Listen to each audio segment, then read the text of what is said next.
What is going on, everybody? Welcome back to the channel. Aftersound here with a special guest for you on this episode. I'm joined by Thorlock of the Drip Project on Hive. Thorlock, how you doing today? I'm doing great. Thanks for having me on After Sound. Yeah, no, I'm actually really looking forward to this conversation. And before we jump into anything, just to cover myself legally, as I mentioned before, guys, none of this is financial advice. This is not like an endorsement or sponsorship. I think what Thorlock is doing with actually not just Drip, but some of the other projects that we'll probably jump into is really fascinating. And I was telling him before we hit record that I tend to get tunnel vision when it comes to Web3 gaming. I know I talk about a lot of games, but I tend to really focus in on Splinterlands. And I think what's really cool is with with Drip, you guys are kind of covering a wider array of games that have this opportunity to not just play, but really tackles the play to earn aspect, because you're coming in as almost like a Web3 fund or Web3 gaming fund, if I'm understanding that right. But let me now that I've gotten that disclaimer out of the way, let me kick it over to you if you want to introduce a little bit more about yourself in terms of like your journey with Splinterlands specifically, because I know that's a big piece of Drip, and then what Drip is all about. Sure, I appreciate it. Yeah, I really got into crypto when I found Splinterlands. It was the first crypto project I'd ever been involved with. I've always been a gamer. I played all sorts of types of games, and I realized, these assets that I always love buying and selling, and it gets sometimes difficult to you build up your assets in the game, and what do you do with them? The game could just disappear and your assets are gone. You can find ways to, sell them to other people, but it becomes difficult. So I began searching and found Splinterlands, and I loved everything about it. I love the market. I love the fact that you own essentially your own NFTs. They're tradable. They're rentable. The game was fun. I entered, I guess, right when Chaos Legion, all the FOMO was going on. I think I was paying $8 plus a voucher. I didn't even know what a Oh voucher man, was. I was yep. just trying to figure out how to buy some packs. So I'm sure I've still got those original cards. I don't want to look at what I paid for them, but Yeah, those I were crazy times. So was yeah. was this late 2021 or early 22? Yeah, it was. I found the game. I guess it was December, Okay. and I don't think the sale had quite started yet. But it took me a little while just to figure out what I was doing in the game. I didn't Yeah, yeah. understand exactly what was going on, and the ecosystem was new to me. So it took a while to sort of dive in and figure things out. And I got caught up in the FOMO, and I was, trying to buy some packs, figure out how do I get this internet currency that I can't even buy Hive where I'm at. I'm in the Yeah, U.S., yeah. so there's a lot of hoops that you have to jump through. But it was interesting. It was fun, and I've been playing the game. I like collecting, so I love just buying cards, renting cards. I do play the game. I don't have time to play it religiously, but my favorite part of the game is playing brawl battles. I'm Yeah. in YGG NID guild, and I play the gold phrase. That's my favorite part of the game, I guess. But Yeah, I I'm in the gold phrase too. So yeah, I joined slightly before you, and it was, I mean, that was a crazy time, and it's been a ridiculous ride, I'd say, ever since then. Probably too much to the downside, but as we were talking about right before we jumped in, I think you and I are both still quite bullish on where Splinterlands is going, and maybe just the general crypto market overall. But speaking of which, just to I guess take it up a level, tell me more about Drip. I had the chance to read through the white paper. You sent me some of the documentation in terms of the like the July updates and what you have on the V2 roadmap. But for people who might not be aware of what it is at all, if you could just start from the basics, I think that'd be really helpful. Sure. I mean, traditionally, I was an investor in the stock market for a long time. I still am. It's something that's always interested me, and I love tokenomics. And I was going to start diversifying into other Web3 projects, not just Splinterlands, because I saw how volatile the crypto world is. Anyone that's been in it very long can see that. Mm-hmm. So what I wanted to do was start diversifying, buying different coins into different games, doing a lot of research, and I was going to do it on my own, and I decided, why don't I tokenize this project? If not a single person buys Drip, I'm going to buy it all myself, and I'm going to use those funds and buy whatever I was going to buy anyways. So I started the project, and it kind of took off. I set it up into tranches. I think the first tranche sold out, I believe, within 5 or 6 days. We started at one Hive for the initial sale, and this was July of 2023 when I started the project. So it's been a little bit over a year now. Yeah, so that tranche was gone within a week. The second one, I think, lasted not even a month. The next one maybe a month or two, and the last one, the fourth one, I think, finished up around the end of the year, or maybe the beginning of the year. And so we're in the fifth tranche of, this is the pre-seed sale. So there were 1 million Drip tokens minted, and these are being sold from the Treasury. So what happens is when someone goes onto Hive Engine and they purchase Drip, the Hive goes into Drip's Treasury, and then it's decided what we actually do with those funds, or what projects are we investing those in. So we've invested a lot. Initially, it was mostly Splinterlands, and then we started to diversify. So I think Splinterlands is only maybe a third of our portfolio at this time. I put out a monthly Treasury Report that kind of shows how things have been going. So scroll up to the image right before that. Yeah, so that's where we started, and you can see in July of 23, after that initial sell, we had $14,000 in our treasury, and you can see how it's grown.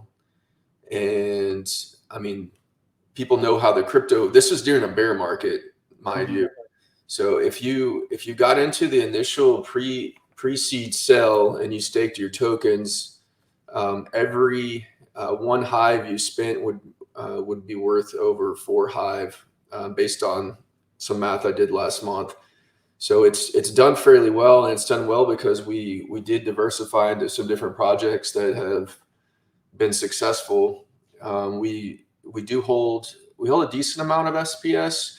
I'd like to buy some more. We're still buying Splinterlands assets. Another thing we do, if we're not just taking on tokens and funds in our treasury from the sale of Drip, but we do over-the-counter deals. For instance, if you had $10,000 in Splinterlands cards you wanted to liquidate, we would trade you $10,000 worth of Drip tokens and take your assets. And we've done that. In fact, we had our last sort of bonus sale, I think it was in June, and we took in maybe $40,000 in assets during that sale. Wow. Okay. So that's why if you see that spike from May to June, we did a lot of that was over-the-counter deals that we basically Drip from the treasury we were going to sell. We basically swapped it for assets. So gotcha. So these are people probably who were liquidating out of the game, and you were trying to buy at a fire sale. Some were liquidating. Some maybe they didn't play. They didn't want to use their gold foil cards anymore, or they just wanted to downsize. They weren't necessarily completely leaving their game. In addition, we bought assets into other games, not just Splinterlands. So yeah, we've got. I don't know if you want to cover some of those other games too. Yeah, so we actually brought on another partner in the project that's big into gaming. He's into a lot of acquisitions, and we're kind of working on the next phase of Drip. But essentially, we bought his assets into a game called Chronicles, tokens and in-game assets. We Yeah, Looks I like don't think Boomland is probably the next biggest one at 16% or almost 17%. Boomland's Boomland the next Hunters. biggest, and actually our initial investment is up like at least 2 or 3x of what we purchased.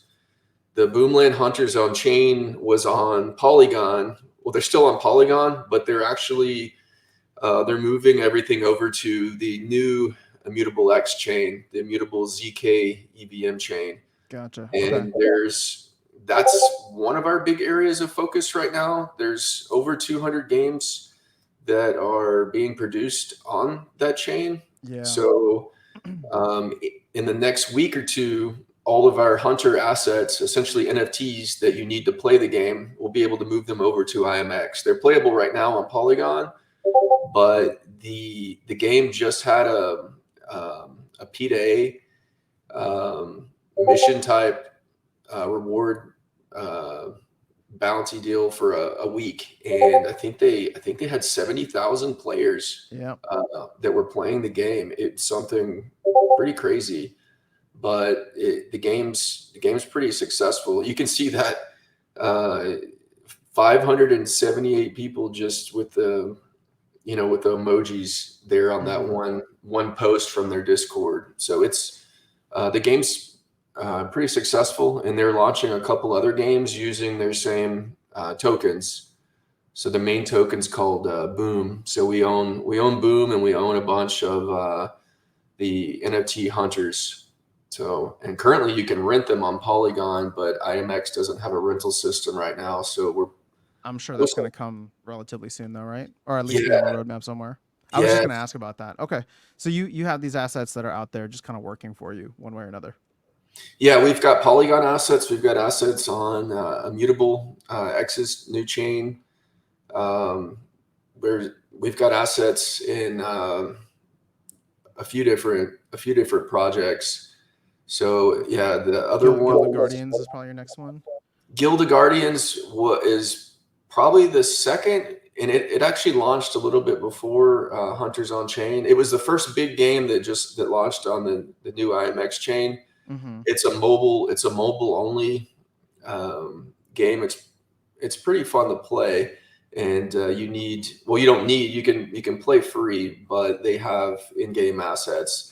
So we own some of the in-game assets that are basically characters with higher abilities to play. Gotcha. And I know. Well, we can get into Pirate Saga, which you have down here. Now, this is one of your own projects too, right? Yeah, Pirate Saga was just a fun little project. I love games, and I'm on my Discord anyway. So this game is fully playable on Discord. I originally, I guess, got the idea. I was playing a game called Serfdom and Sorcery. I don't know if you ever heard of that one. You know, It's not. I have heard of it. I've never checked it out though. I feel like I'm missing Yeah, out. it's yeah. It exploded, and then some things went wrong, and a bunch of players left. But anyways, it was all Discord playable. And I thought it was pretty cool, and I was like, well, if I can find someone to work with, then I'd like to develop a whole different genre, just a completely different game, just something Mm-hmm. that's playable. I like the fact that it was playable on Discord. Yeah, That's yeah. about the only thing really similar with it. We've already launched NFTs, and there's a website. It's called the piratsaga.com, and you can actually log in and you can buy packs, and soon you'll be able to play the game on the website. Right now it's just on Discord, but the NFTs are minted on chain, so you do own the NFTs in your wallet, and Is this built on Hive? it's built on Okay. Hive engine. Got it. Okay. Yeah, so Very cool. the coin for that game is called Loot. You can see it on Hive Engine as well. Loot is what you earn when you play the game. It's what you need to buy like in-game chests and things like that. And you can buy packs with Loot. So it costs 5 Hive to basically start, just as I guess a bot deterrent. But then you get Loot immediately when you join, and then from there on out, you don't have to spend anything to play. You can start earning loot and upgrading your basically your pirate, and we're very close to rolling out ship battles where you can battle other players and try to take their loot or protect your own loot. So That's cool. I'm always down for pirate lore. That's fun. yeah.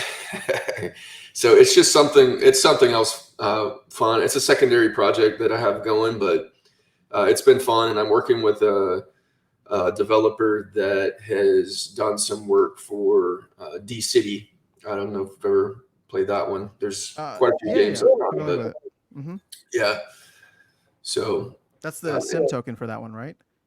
it is. I Yes. I get sim token every once in a while just because I'm in one of the LPs for that. So I remember checking out the game, but never really dug further into it. It's very well funded because I believe Gerber owns it, and he's the one who owns BSwap. Gotcha. Okay, that makes sense. Very cool. So I am curious because I think at least for a lot of people on this channel, I'm sure it's the same. It's not just about the gaming. I think people are into Web3 because there is this earning potential. There is this investment. I hate to use that term, even though it's it is a part of like what this is. A lot of people feel like they can store value in their cards or in their assets in game. That's kind of the promise of like NFTs and crypto in general. So what is it that you look for when you're trying to evaluate like a game that you want to add to the portfolio? The first thing I usually do is read the white paper. I want to try and understand the tokenomics, how the tokens are being distributed, what the team's getting, what's being paid out for players. It needs to make sense. And then I want to play the game. The game needs to be fun. If I don't think the game's fun, then I mean, maybe you could earn with the token, but you're going to have to dump it at some point if people are just going to rush in and play and then leave. Yeah. So I'm actually looking for projects that I believe are going to have longevity. But something, I mean, we're also doing is, if people want to liquidate their assets at a discount, then we will take those assets on and basically flip them, not just in Splinterlands, but other projects as well. So you gave the example somewhere about like Gods Unchained where you're able to go in and like liquidate someone out, right? Right. Yeah. So yeah, a player that wants to exit a game and they need exit liquidity, well, maybe we get a 40% discount off of market because they have such a huge account that could take a year for them to liquidate those assets. Because I mean, as you know, like even with Splinterlands, you could put cards on the market and someone is putting in a lower bid like every few seconds to undercut you. So sometimes it could take a while to sell off, a large amount of assets. So that's something we can provide, and then we can sell them at a profit. One thing we did with our tokenomics was we had a very generous staking rewards for the first year. There's still staking rewards. Basically, if you stake drip, you earn additional drip every single day. In addition, you are also getting paid some swap.hive daily. So if you restake your drip that you get every day, you get a little bit more Hive every day. So it compounds very quickly. So where is that coming from? Just so I can understand the mechanics of this. Is it like, did you power up Hive or something and then you're using that to pay out? We're earning in several ways. We have funds in liquidity pools. Some of them are Splinterlands. Some are in other places. We have staked SPS. We rent the SPS. The Hive, for instance, there's a token we own called Flux. It's an AI token, and we've been to completely. It's not really a Web3 token, but it was something I had a lot of conviction about, and it actually tripled from when we bought it. But we've been selling it back off, and those funds I moved from Flux back into Hive. So that's one thing we're doing. So what's really cool about the project is we can invest in other chains, And when we profit from those other chains, we can still bring the funds back into Hive. So that's where the diversification can come in. Even if SPS isn't doing well, this other project took off, and now the Treasury has a lot of money into this one project, and we take profits and can move it back into Hive or wherever we want. So a lot of that's where those funds are coming from. I think we have about 30,000 liquid Hive. We're sitting really good on Hive. Gotcha. So because part of the appeal is the idea that, if you either don't have the time to check out the games, or you don't have the time to play the games or something, this is an area in which you can like use the fact that you and your partner are kind of going around and doing the research, and therefore have exposure through drip. And the appeal then is that you get some some passive income through Hive, right? Right. Sorry, go ahead.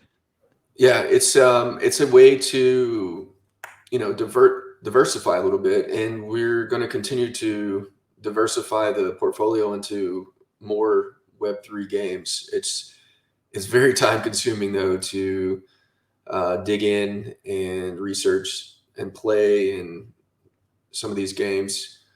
So I guess that's one of the toughest things, is just making enough time to really understand some of these projects. And there's so many projects right now. There's so many chains. Yeah, there's so many projects. true.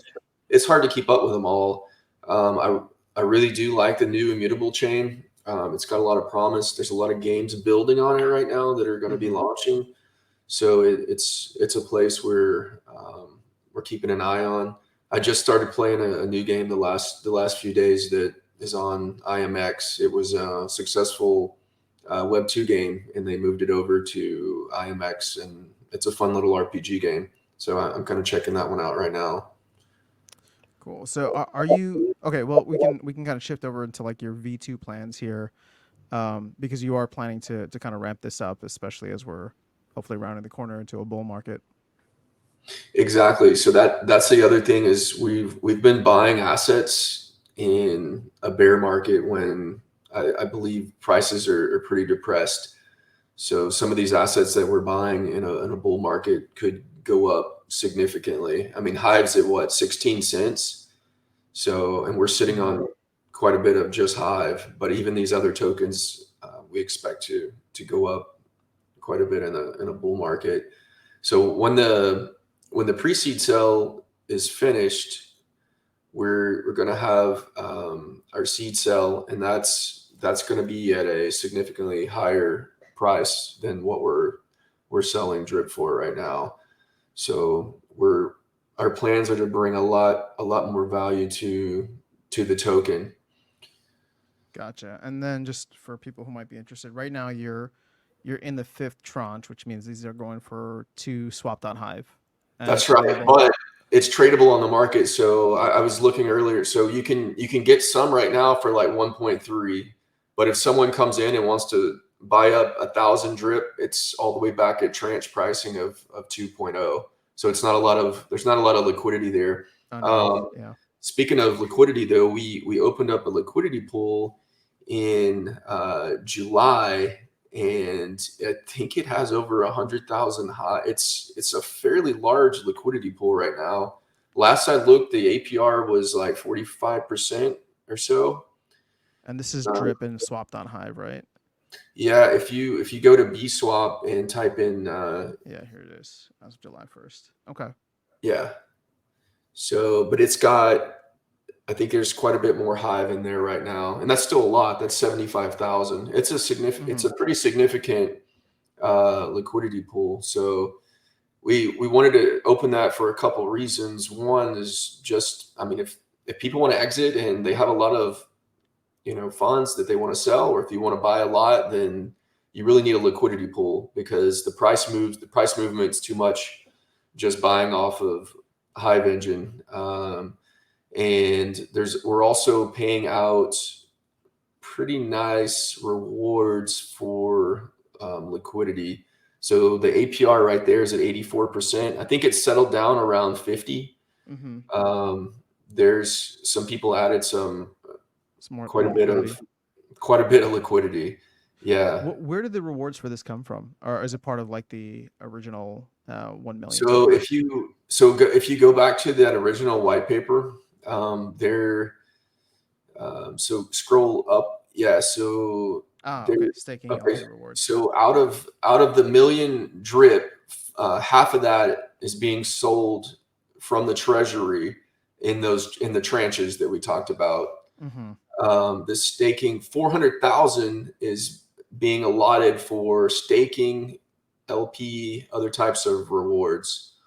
So Gotcha. Okay. that's where that's coming from. So that's in a separate account that it comes out and it pays out daily in the liquidity pool. So you're paid in drip. Yeah, yeah, gotcha. Okay, that's pretty cool for anybody who wants to play the LP game, especially because Splinterlands seems to keep shutting down their LPs. So always looking for new places where I can put liquidity. Uh, all right, man. Well, this has been super informative. Like I said, I'd heard about the drip project just tangentially, and I've seen you commenting and talking on Discord. Just to close things out, like I don't know if we kind of got into it now, but what is your future plan for this, especially over the next like 12, 18 months? I think there's, at least what we're hoping is, a lot of attention, eyeballs, and potentially money coming into the space. So obviously with a fund like this, you're hoping to grow, but where are you aiming and what are you focused on? Or is it Splinterlands? How big of a piece of Splinterlands, or how big of a piece of it will Splinterlands be versus how much you're looking around? So I'll leave it open ended. I know that was long winded, but I'll leave it open ended for however you want to answer that. Some of those questions I'm not exactly sure. It because well, I'm excited for 2025. I think things are going to be looking pretty good in the Web3 space. But our focus right now is to sell out of the pre-seed round, Mm-hmm. and we will be looking for some larger investors, specifically on some of these other chains like IMX. Mm-hmm. And we want to have meetings with these other investors and teams, and we would like to hire some people to work on the project, in addition to have our next round of sales where the price of drip is going to be quite a bit more, but not, I mean, in the future, we're going to have a public sale.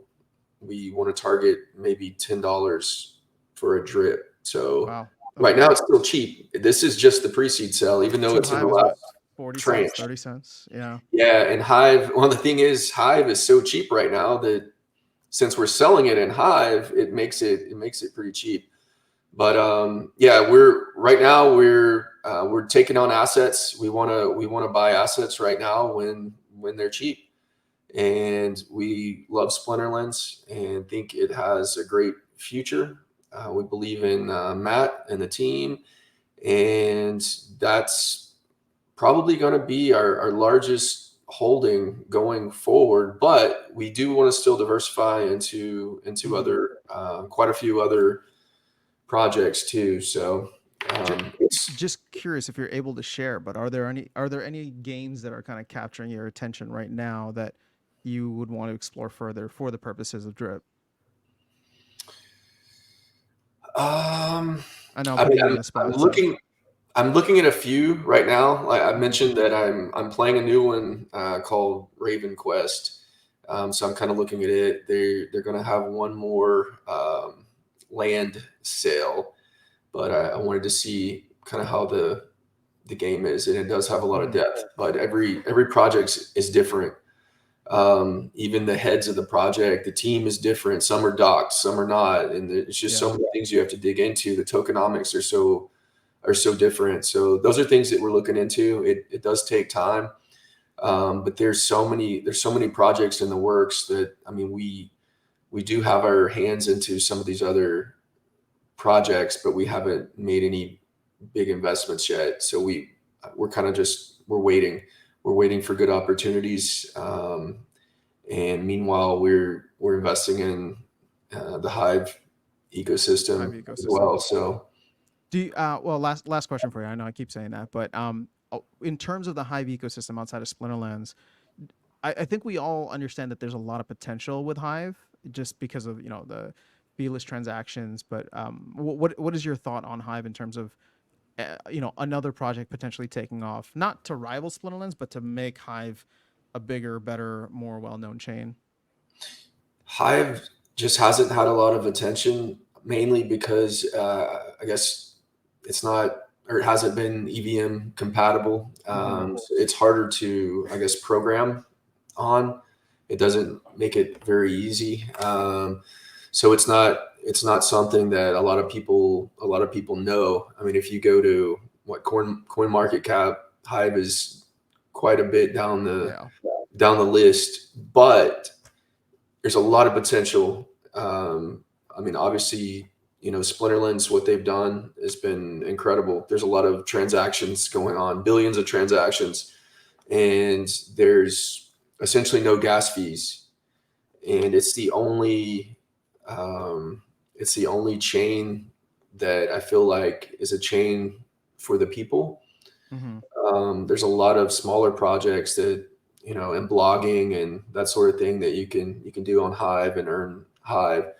And I know there's some other projects that are looking to build. I think we're getting a new layer 2 on Hive here pretty soon that is EVM compatible, Oh, okay. which I'm kind of excited about too, because that could open the opportunity, for some other things. If we can now link Hive into our MetaMask wallet, where half the other crypto world is using something like that to link Yeah. all their chains together, and trade tokens, it could be Makes it a lot seen. easier.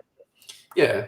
So definitely a lot of potential, and I like the way things are going right now. So just building, waiting for that bull market to kick in. Aren't we all? All right, man. Well, very cool. I appreciate you taking the time to chat through this. If anybody has any questions or wants to learn more, what's the best way to reach out to you? You can find me as Thorlock. That's how most people know me from the Splinterlands server. Also, my Discord. I'm on Discord constantly. So Drip has their own Discord. It's the home of the Drip token. All the announcements go there. There's extra alpha in the channels there. You can play a Pirate Saga there. The easy. We didn't talk about the easy license token, but we have Oh uh, yeah, go ahead. fractional node, Splinterlands node license project that Chance the Guy is a part of, which some OG players would probably recognize his name. Mm-hmm. But that's kind of where that's the best place to reach me. Gotcha. Splinterlands Discord, or just Discord in general, and I'll make sure to Drip, get the. Drip or Splinterlands Discord. Okay. I'll make sure to get the Drip Discord invite link and put that in the show notes below. But appreciate it, guys. If you have any questions, make sure you reach out to Thorlock. Lots of really cool and exciting things happening in the Web3 space, and appreciate Thorlock sharing your insights into what's going on. That's all I got. Any final thoughts? Thanks for having me. I appreciate it. Yeah. Thanks for the conversation. This is always fun.